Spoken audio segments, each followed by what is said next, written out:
You're here because you want to cut through the noise Right. and really understand something complex without feeling totally overwhelmed. Yeah, that's the goal. And that's what the deep dive is all about, getting you that core knowledge efficiently, effectively. Mm-hmm. So today, that core knowledge is all about healthcare accreditation. A really key topic. Our mission for this deep dive, well, it's to explore why it matters, what value it actually brings to quality and patient safety in healthcare. Right. We've looked at quite a few sources. We've gathered insights from big global players like Joint Commission International, JCI. You hear about them a lot. Yep, JCI. And also the National Accreditation Board for Hospitals and Healthcare Providers, that's NABH in India. NABH, yes. Focusing there. We're also looking at the bigger picture with the International Society for Quality in Healthcare, ISQA. ISQA, exactly. They have a sort of global view on quality improvement. And to make it practical, we're grounding it all with SMART goals in quality improvement. We looked at a podcast and text on that. The QI playbook stuff, yeah. Very useful framework. So stick with us, and by the end, you should have a really solid grasp of why accreditation is, well, such a key piece of the whole healthcare puzzle. Absolutely. We're not just going to list things off. We really want to connect the dots so you see the big picture, the real-world impact on healthcare quality. Okay, great. Let's unpack this right from the start then. When we talk about healthcare accreditation, what does that actually mean? Okay. So at its heart, accreditation in healthcare is, well, it's a formal evaluation process. You have an independent body, and they assess a healthcare organization against a set of predefined standards. Standards for quality and safety, presumably. Exactly. Quality, patient safety. If the organization meets these standards, they get recognition. It's essentially a validation, a sign of their commitment. Think of it like a rigorous external checkup that says, yes, they meet a certain level of excellence. Got it. And you mentioned JCI earlier. They seem like a huge name in this area globally. Oh, they really are. JCI has a massive international presence. They operate in, over 70 countries? Wow. Yeah, and they've accredited more than 1,000 programs worldwide. Their mission statement says it all, really, to enable and affirm the highest standards of healthcare quality and patient safety for all. It shows their global ambition. Okay, so JCI is the big international player, but then we looked at NABH in India. How do they fit in? Right, so NABH is different. It's a constituent board, part of the Quality Council of India.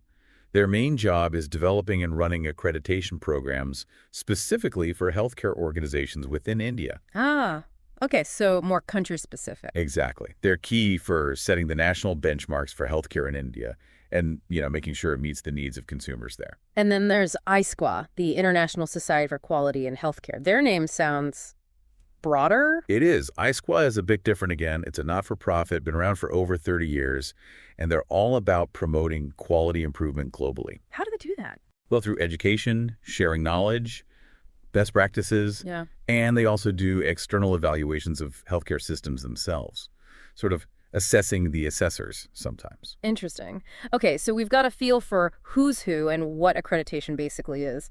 But let's dig into the why. Why would a hospital, a clinic, go through what sounds like a pretty demanding process? That's the million-dollar question, isn't it? What's the real value? Yeah, for them, and I guess for patients like us. Well, the sources point to some really compelling benefits. For instance, Hong Kong and Vences hospitals, they went through JCI. They described it as a valuable team-building exercise. Team building, how so? Well, think about it. Fragmented care is a huge source of errors, right? Accreditation forces different departments, different teams to actually talk to each other, to align their processes. Ah, I see. So it smooths out the patient's journey, reduces risks. Precisely. It fosters better collaboration. It's not just about ticking boxes on a form. Okay, that makes a lot of sense. What else? Bridgeville Farah Hospital mentioned it gives them a competitive advantage, and it strengthens community confidence. Right, trust. People trust an accredited hospital more. Seems so. And Emirates Specialty Hospital specifically said it enhances patient confidence. Corniche Hospital saw it as showing their continuous commitment to excellence. It's a public statement. So it builds trust all around staff, community, patients. Absolutely. And you see how NABH's goal of catering to consumer needs and setting benchmarks fits right in. It's all about building a more trustworthy system. Yeah, connect. And ASQA's vision, inspiring and driving quality improvements worldwide, just reinforces how important this whole endeavor is considered globally. Okay, the benefits seem pretty clear and quite wide-ranging. So let's switch gears to the how. How does accreditation actually work? What are the key elements, the things these bodies focus on? Well, JCI, for example, offers a really comprehensive framework. They have these rigorous international standards covering all sorts of aspects of quality, patient safety. These standards are the foundation for their accreditation programs. And they accredit different types of places, right? Not just Oh, hospitals. yeah, various healthcare settings. Plus, they offer specialized things like clinical care program certification. Even, interestingly, a healthcare sustainability certification now. Sustainability, that's forward thinking. It is. And they've just launched a telehealth certification, very relevant now, and a lab accreditation program that actually combines with ISO standards. So they adapt. Telehealth definitely seems timely. Does JCI help organizations get ready for all this? It sounds like a lot. They do. They offer advisory services, basically guidance to help organizations prepare, focusing on key areas like quality management systems, Okay. infection control, which is huge, Yeah. medication management safety, and, making sure the building itself, the facility, is safe. And they have specific goals, too. Yes, their international patient safety goals are really central. They highlight major risk areas in patient care that everyone needs to focus on. Right. Now, turning back to NABH, in India, their main role is running the programs there. Pretty much.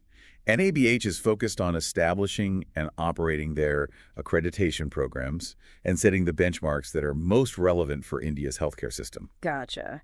And ISQA, with their broader global mandate, what are their main activities? ISQA really pushes education and knowledge sharing. Think publications, conferences. They have a big one coming up in São Paulo in 2025 on inclusive health systems. Technology and humanity sounds interesting. Yeah. And they also have this external evaluation arm, the IEEA, supporting how evaluation processes themselves are developed globally. Plus, they actively support health systems in different countries. Okay, so it's clear they each have their niche, but it all points towards, better, safer healthcare globally. Exactly. Distinct roles, but complementary efforts. Now, something that kept coming up was this idea of continuous quality improvement, or QI. How does getting accredited drive that ongoing process? Is it a one-and-done thing? Oh, definitely not one and done. Accreditation isn't like, passing an exam and you're finished. It demands an ongoing commitment. So you have to keep working at it.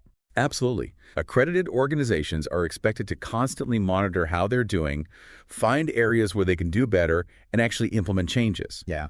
It's about maintaining the status, sure, but more importantly, it's about consistently improving the care for patients like you. And this is where SMART goals fit in, right? We looked at the QI Playbook podcast for this. Can you remind us what exactly are SMART goals? Why are they so useful for this QI stuff? Right. SMART is just a really practical acronym. It gives you a structure for setting goals that are actually effective, goals you can achieve in quality improvement projects. Okay, break it down for us. SMART.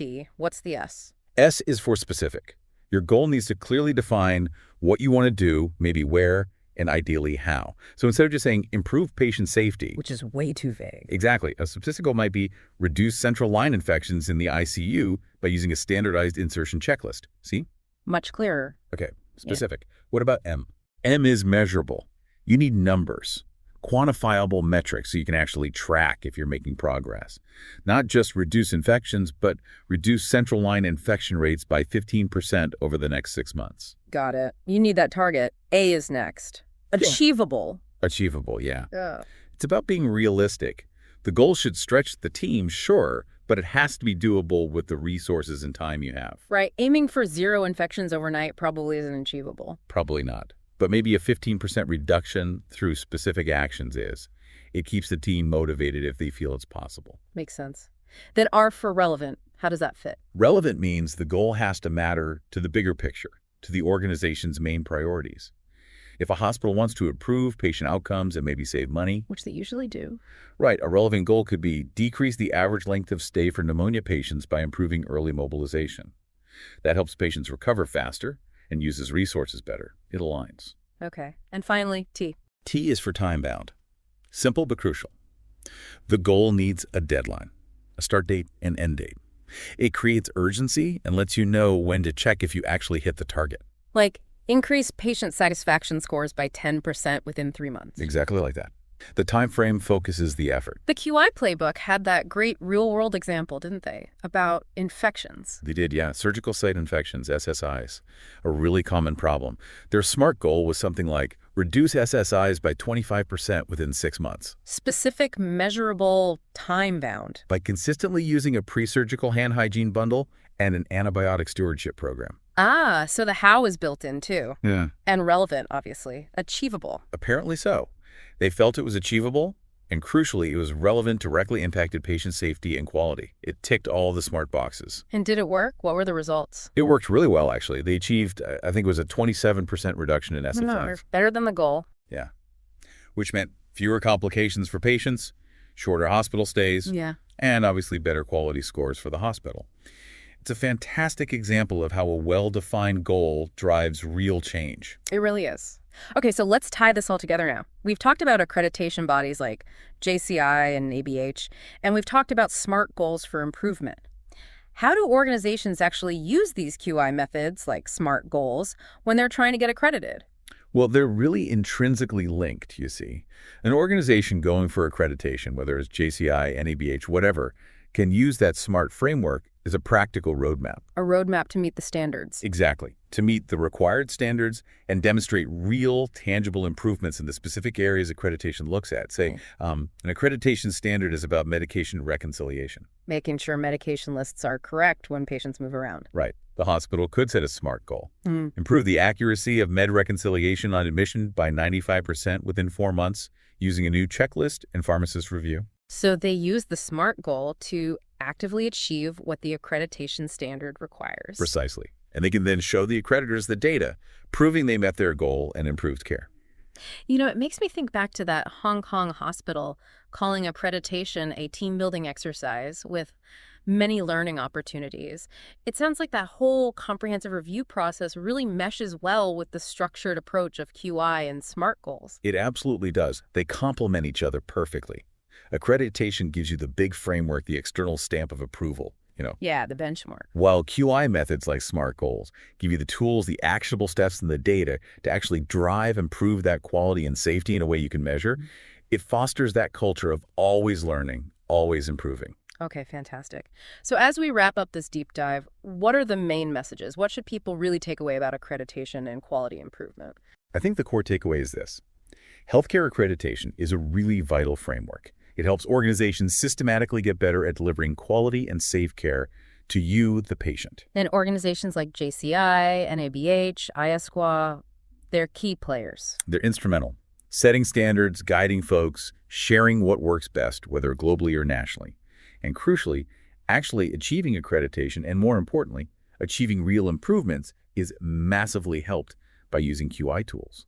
SMART goals are just a particularly powerful, structured way to do that. Makes perfect sense. A great summary. And maybe one final thought to leave everyone with. Go for it. We've talked a lot about how these big healthcare systems use SMART goals for accreditation, for major quality drives. But think about it. Those principles, specific, measurable, achievable, relevant, time-bound, could you apply them elsewhere? Interesting thought. Could you use that framework for your own health goals? Or maybe something at work, even if it's not healthcare? Personal development? It feels like a surprisingly versatile tool for driving improvement pretty much anywhere. You're probably right. It's a way of thinking, really. Something to ponder. Thanks for diving deep with us today.